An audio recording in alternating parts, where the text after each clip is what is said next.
Hey, what's going on, guys? It's Sesh. Welcome back to the channel. Thank you all so much for watching. In this video, we're going to have a really quick analysis of a high rated game, 85% accuracy, 2200 game rating. So a high level game here for you guys. We're going to go through it quickly to give you the overall kind of flow of the game, and we're going to see what gives us the edge to take this game over. So first, my opponent developing their knight. You don't see this move all the time, but it is somewhat common. So I force them into a bit of a Sicilian. I develop and I bring out my bishop first. This is a dragon type setup. My opponent mirroring me on the queen side.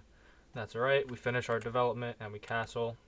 And now my opponent made a mistake here, which was to block in their own central pawn on d2 with their bishop.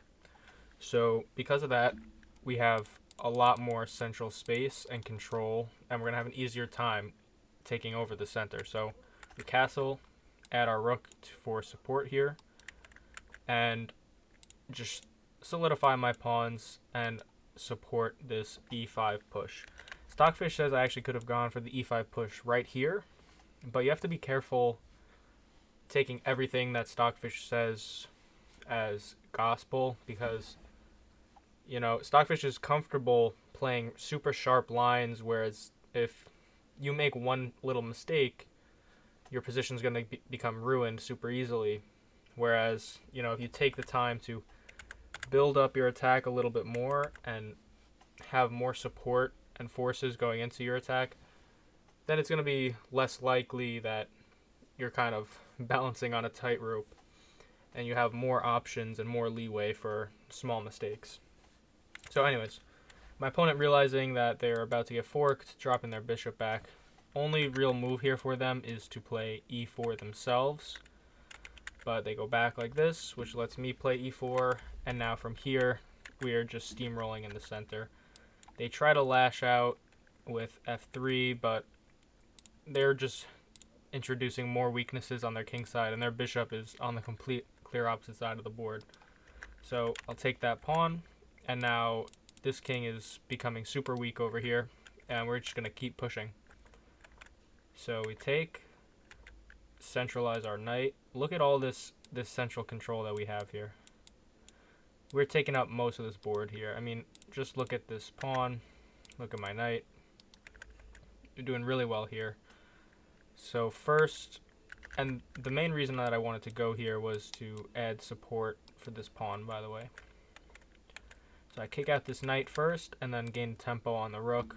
Now the rook kind of has to go back, but my opponent trying to get some sort of activity. Just look at how cramped my opponent is because of how we took over the center and we got a really large space advantage. So my opponent is completely cramped, and they're trying to get activity with their rook, but their bishop is bad, their other rook is stuck, their knight is getting pushed to the side. So just really awkward here, and that's what kind of caused my opponent to make this mistake, which let me essentially trap the rook. So we win the exchange here, and I overlooked this move, but it's okay. It's not losing because this king is way too weak. So we just inch forward and get our rook involved, and now we set up a little tactic here, and my opponent can sense that they're completely losing. They lost the exchange. Their position's kind of in shambles. So they're mainly looking for kind of attacking moves. They're hoping to reroute their pieces into the action. They're not looking as much for defensive moves because they know they need something attacking to turn the tide. So they overlook this. We win the queen. And now it's pretty straightforward. We attack the rook. If the rook ever moves, we would have a check to pick up the bishop. So they go here. And now we just bring our rook in. And again, if they take, same deal. And we're threatening checkmate. So that's going to be GG's. Well played by my opponent. And yeah, if you guys enjoyed this video, if you learned anything, let me know down in the comments below. Hit that subscribe button, and I'll see you all in the next one. Peace.